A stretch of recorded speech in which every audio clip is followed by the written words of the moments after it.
साथियों को क्रांतिकारी जोहार।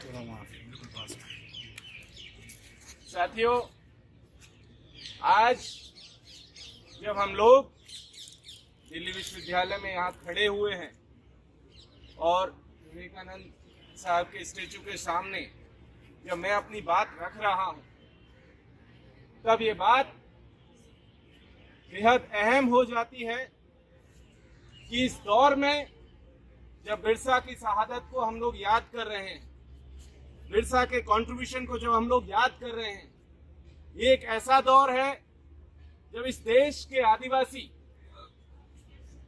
अपने जल, जंगल और जमीन को बचाने की एक आखिरी लड़ाई लड़ रहे हैं।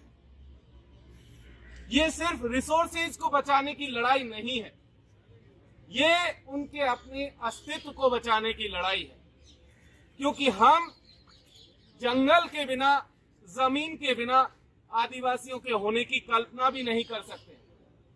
हमने देखा है अमेरिका के भीतर कि जब वहां पर कोलंबस गए, कहा गया कि कोलंबस ने अमेरिका की खोज की, लेकिन वहां के रेड इंडियंस कह रहे थे कि हमने कोलंबस को समुद्र के भीतर पाया, भटकते हुए हम उसे लेकर के आए, हमने उसे शरण दी और धीरे धीरे इन्वेडर्स उनके पीछे पीछे आते गए और उन्होंने ये किया कि वहां पर रेड इंडियंस को खत्म कर दिया, उनकी जमीनें छीन ली।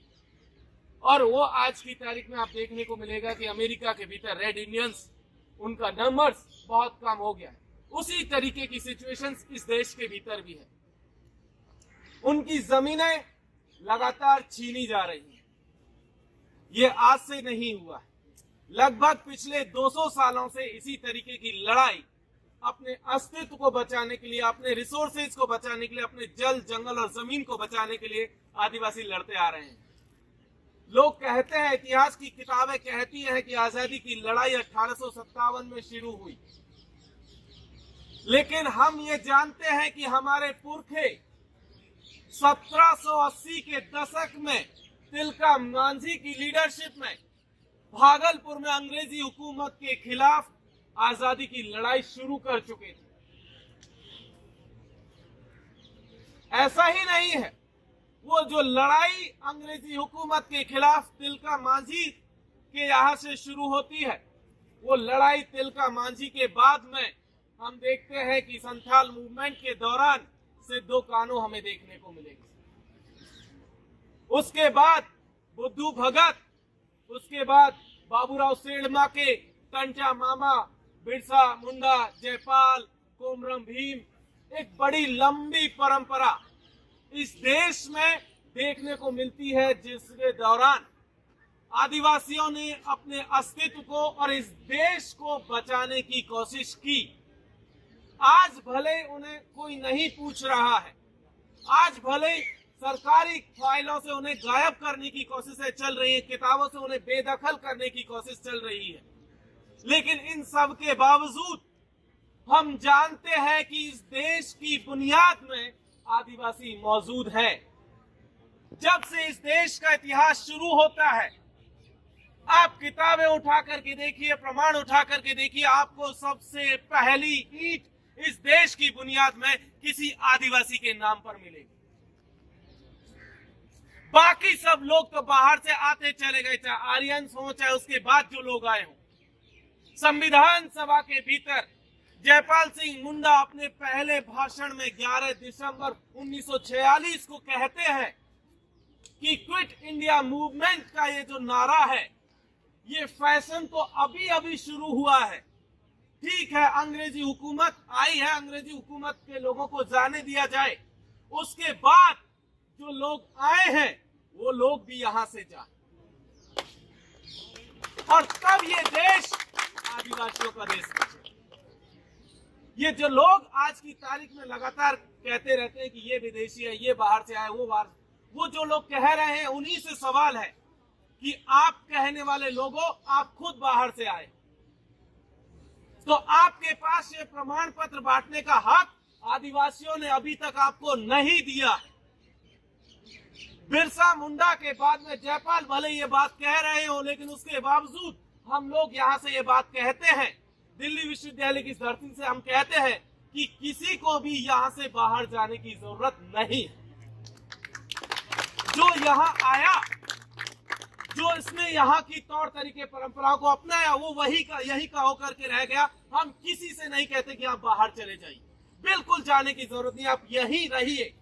संविधान आपको हक दे रहा है, इस देश के संविधान में आपको बराबरी का दर्जा दिया हुआ है। आपको कहीं भी जाने की जरूरत नहीं है, किसी से भी प्रमाण पत्र लेने की जरूरत नहीं है। ये बात इस देश के आदिवासी आपसे कहने जा रहे हैं। दूसरी सबसे जरूरी बात, जल, जंगल और जमीन के साथ साथ आज के इस दौर में आदिवासियों की संस्कृति के ऊपर लगातार हमला हो रहा है। आपको याद होगा, बिरसा मुंडा ने एक धर्म शुरू किया था जिसे बिरसायत के नाम से जानते हैं। ये जो बिरसायत की परंपरा है, इसको आप समझिए, क्या है बिरसायत?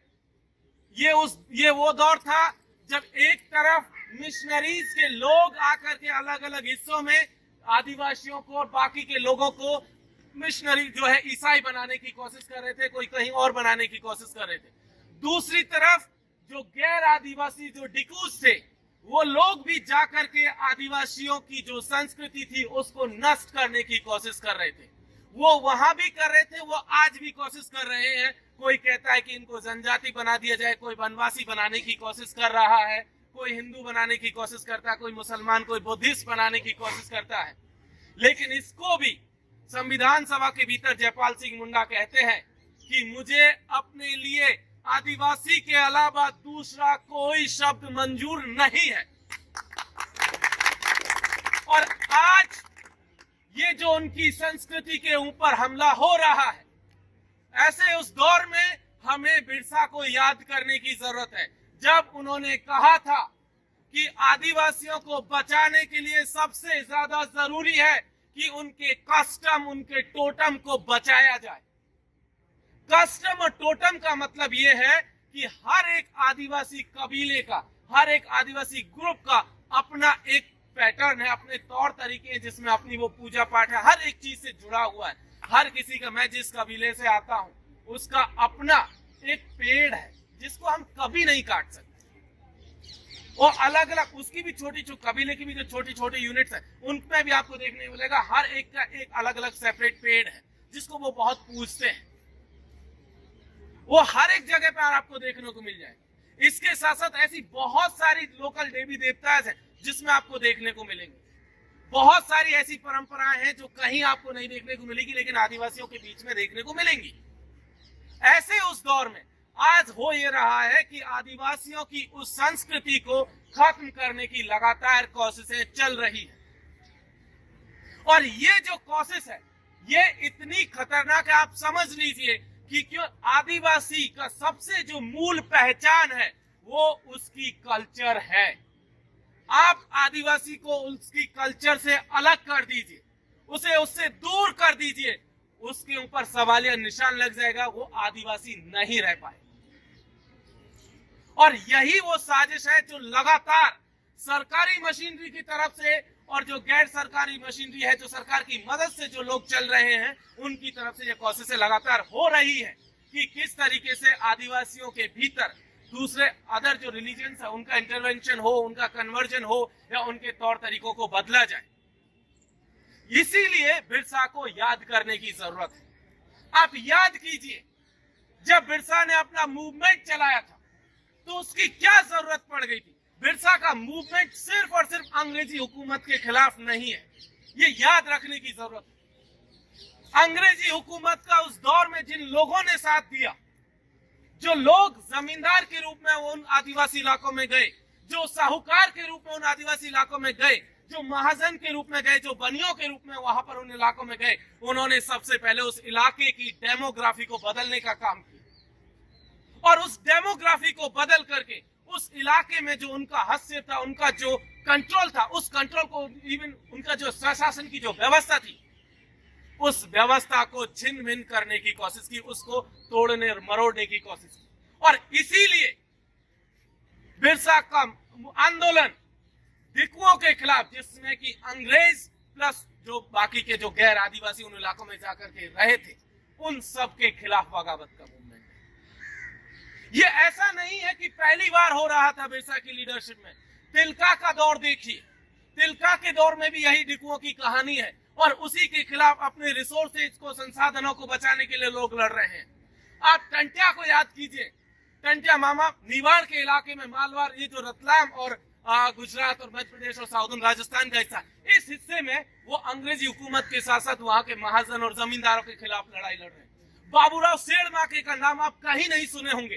बाबूराव सेठमाके वो व्यक्ति है जिसने अपने अंग्रेजी हुकूमत के खिलाफ 1857 में फांसी की सजा जिसे दी गई थी, जिसकी रियासत को हड़प लिया गया गोंडवाना के इलाके में, लेकिन उसने कभी भी अंग्रेजी हुकूमत के सामने सरेंडर नहीं किया। ये वो दौर था जब तमाम राजे महाराजे अंग्रेजी हुकूमत के सामने सरेंडर कर रहे थे, उनसे वजीफा पा रहे थे, उनकी प्रोटेक्शंस ले रहे थे। उस दौर में अंग्रेजों के खिलाफ आदिवासियों ने अपनी बगावत का झंडा बुलंद किया था। आप याद कीजिए कोमरम भीम को, जब तेलंगाना का आदिलाबाद का इलाका, जहां पर की पहली दफा जल, जंगल और जमीन का नारा 1911 में दिया गया था। अभी एक मूवी आई थी RRR, उस मूवी में तो खैर इतिहास को कैसे तोड़ा जा रहा है उसको आप आराम से देख सकते हैं, किस तरीके से आदिवासी इतिहास का हिंदुआइजेशन हो रहा है, वो बहुत क्लियर कट उसमें दिख जाएगा। उसका नाम का इस्तेमाल किया गया, उसमें झंडे का इस्तेमाल किया गया, लेकिन कहीं पर भी आदिवासी इश्यू को जो है डील नहीं किया गया। आप इसी दौर को याद कीजिए, जब यही दौर है जब बस्तर के भीतर गुंडाधुर अपनी लड़ाई लड़ रहे हैं अंग्रेजी हुकूमत और वहां के जमींदार और वहां के राजाओं के खिलाफ। और न केवल ये लोग लड़ाई लड़ रहे हैं, इस इलाकों से जहां पर भी इनका प्रभाव था, उन इलाकों से एक बड़े लंबे समय के लिए इन्होंने अंग्रेजी हुकूमत को और उनके यहाँ जो सहयोगी थे, उनके जो पिट्ठू थे, उन सब की हुकूमत को खत्म किया था। इसलिए बिरसा को याद करना बेहद जरूरी है। जब आजादी के बाद ये उम्मीद की गई थी कि संविधान इस देश के आदिवासियों को प्रोटेक्शन देगा, जब संकल्प पत्र संविधान सभा के भीतर नेहरू जी ने पेश किया था, तब जयपाल मुंडा ने एक बात कही थी कि मैं उम्मीद करता हूं कि इस संकल्प पत्र में जो व्यवहार किया गया और जिस तरीके की बातें कही गई है, मैं उम्मीद करता हूं कि इसी तरीके का व्यवहार इस देश के लोग संविधान के लागू हो जाने के बाद करेंगे। लेकिन उनका जो उम्मीद थी, वो उम्मीद धूमिल होती हुई नजर आती है, जब आज भी जैसे अंग्रेजी हुकूमत के दौर में लड़ाई चल रही थी, वही लड़ाई आज भी चल रही है। आप याद कीजिए झारखंड का नेतरहाट का इलाका, पिछले 30 साल से 245 गांव के आदिवासी अपनी लड़ाई लड़ रहे हैं, आज भी लड़ रहे हैं। 30 साल से लंबा वक्त हो गया। आप याद कीजिए सिलगेर को, आप याद कीजिए हसदेव को। हसदेव क्या है? हसदेव जिसे छत्तीसगढ़ का लंग्स कहा जाता, फेफड़ा कहा जाता। इस देश का जितना भी इकोसिस्टम जिसको आप देखते हैं, आप कहते हैं ना कि बारिश होती है, कुछ जंगल कुछ मैनेज करता है, ये वही झारखंड और छत्तीसगढ़ के जंगल है जहां से आपका पूरा का पूरा मौसम इस देश का, नॉर्दर्न इंडिया खास करके, जिससे मैनेज होता है। उस 4 लाख हेक्टेयर के जंगल को अडानी को दे दिया गया। पहले वो जंगल जो बिजली उत्पादन के लिए राजस्थान सरकार की जो बिजली विद्युत उत्पादन जो निगम, जो एक सरकारी कंपनी थी, उसको दिया गया था छत्तीसगढ़ सरकार ने। लेकिन राजस्थान सरकार ने छत्तीसगढ़ सरकार के साथ मिलकर के एक MOU साइन किया और वो पूरा का पूरा जंगल अडानी को सौंप दिया गया। और अडानी ने पिछले महीने जंगल काटना शुरू कर दिए। साल के जंगल जो पिछले सैकड़ों सालों से खड़े हुए थे, एक एक पेड़ की कीमत 150 रुपए तय की गई सरकारी रेट से।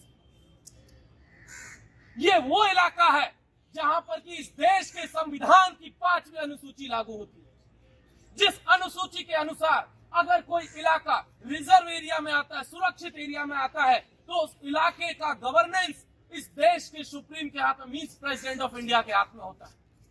वो और प्रधानमंत्री के अंतर्गत भी नहीं आता। अनुसूची 5 में या तो सुप्रीम जो है प्रेसिडेंट ऑफ इंडिया होते हैं, और उसको रिप्रेजेंट करने के लिए राज्यों में राज्यपाल होते हैं, और उनकी मदद के लिए एक ट्राइबल एडवाइजरी काउंसिल होती है। लेकिन हैरानी की बात यह है कि पिछले 6 सालों से इस देश में ट्राइबल एडवाइजरी काउंसिल की एक भी मीटिंग नहीं हुई, जिसकी संविधान में यह प्रावधान था कि हर साल कम से कम एक दफा ट्राइबल एडवाइजरी काउंसिल की रिपोर्ट इस देश के प्रेसिडेंट के पास जाएगी। आज तक नहीं भेजी गई, पिछले 6 साल से लंबा वक्त हो गया।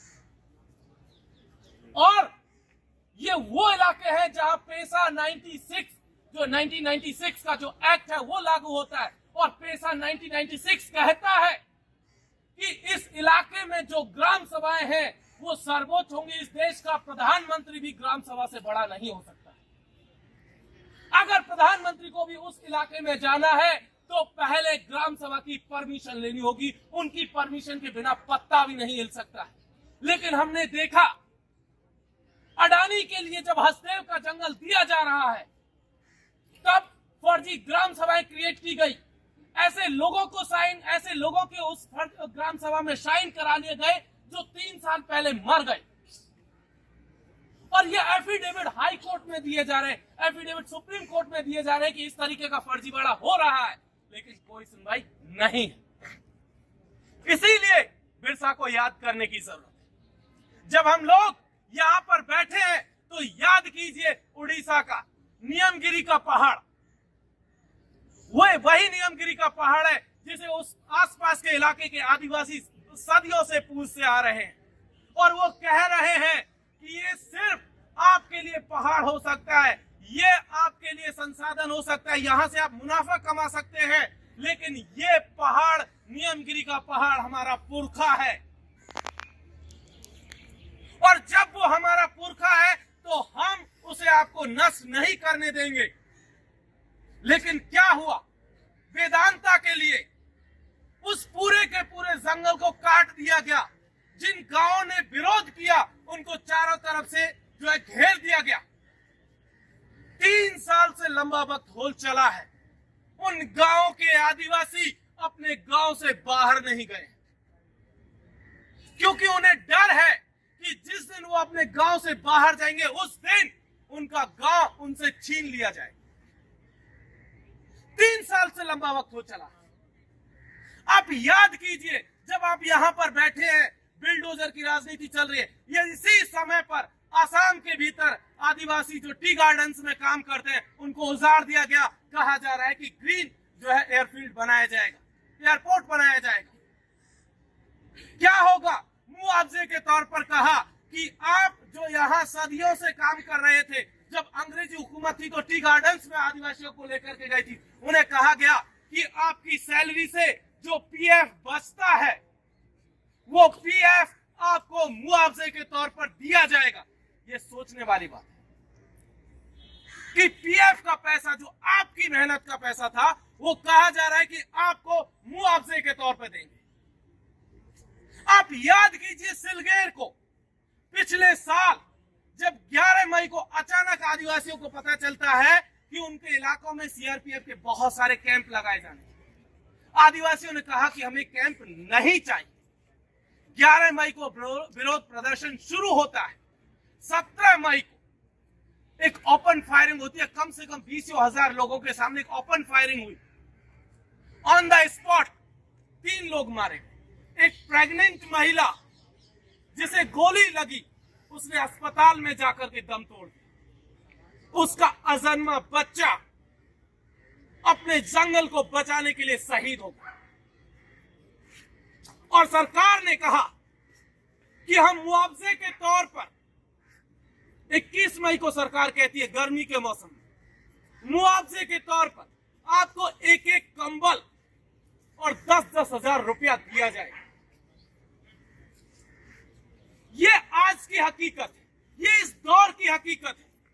क्या फर्क रह जाता अंग्रेजी हुकूमत में, राज की हुकूमत में। इसलिए बिरसा को याद करने की जरूरत है। जब मणिपुर नागालैंड का केस आता है तब कहा जाता है कि मिस्टेकन आइडेंटिटी का मसला है, हम पहचान नहीं पाए।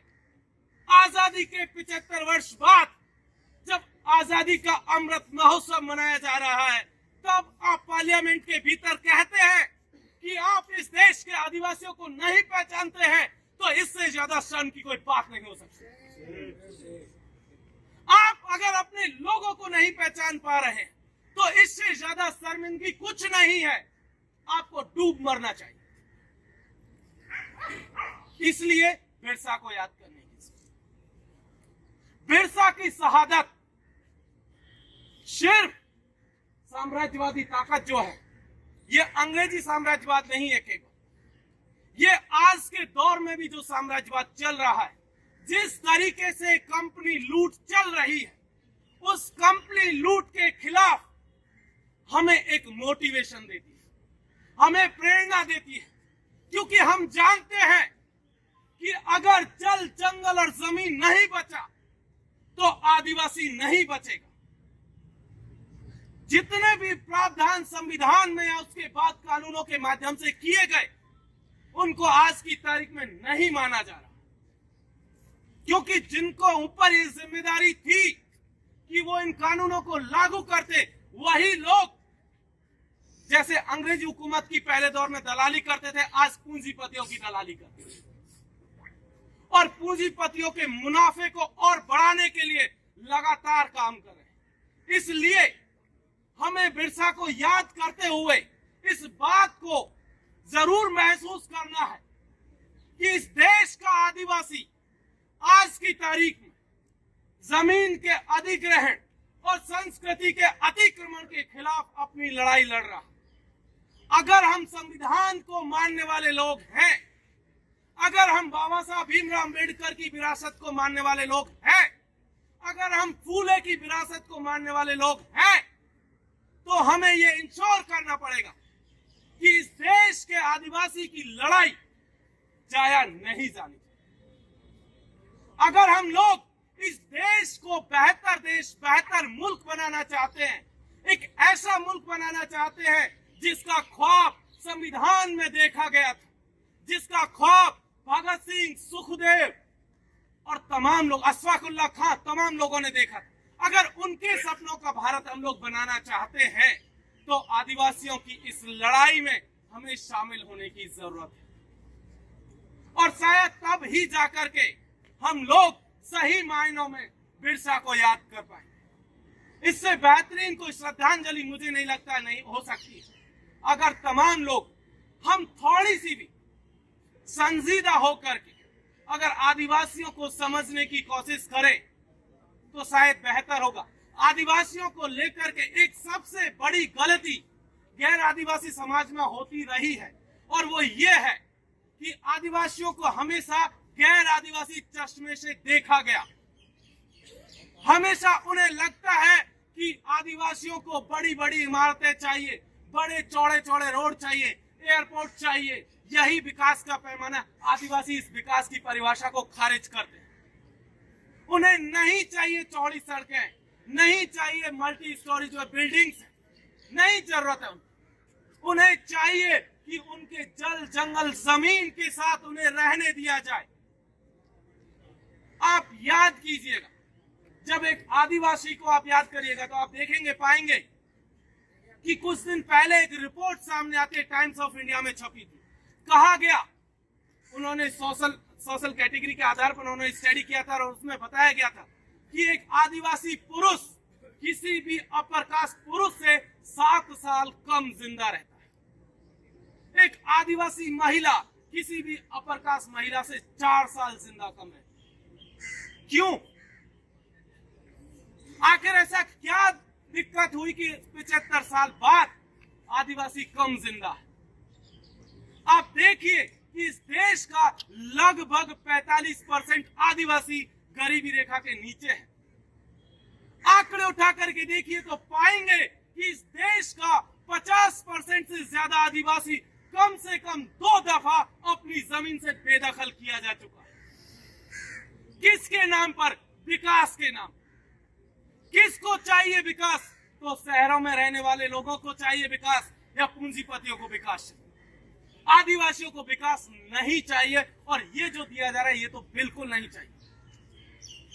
उनको एक चीज चाहिए आपसे और वो इतनी सी है कि आप उनको उनकी कंडीशंस पे छोड़ दीजिए, वो आपसे बेहतरीन स्थिति में आ जाएंगे। संविधान सभा के भीतर जयपाल सिंह मुंडा कहते हैं कि इस देश का संविधान या ये जो संकल्प पत्र है आदिवासियों को लोकतंत्र नहीं सिखाने जा रहा, क्योंकि इस देश के आदिवासी सबसे अधिक लोकतांत्रिक लोग हैं। अगर लोकतंत्र किसी को सीखना है तो वो आदिवासियों से सीखे, और आर्यों की जो फौज है वो इस देश में लोकतंत्र को कुचल रही।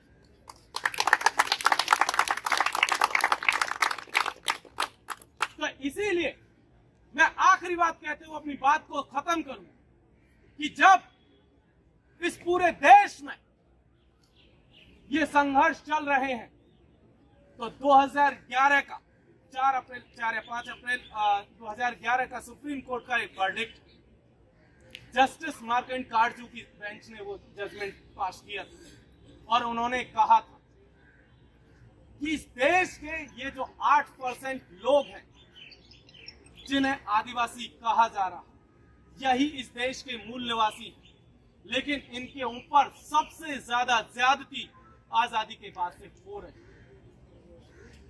ऐसे में हम उनकी जो संस्कृति है, हम उनकी जो विरासत है, हम उनकी जो परंपराएं हैं और हम उनकी जो जंगल और जमीन है उसको बचाने के लिए कोशिश की जानी चाहिए। बहुत बहुत शुक्रिया। इंकलाब जिंदाबाद।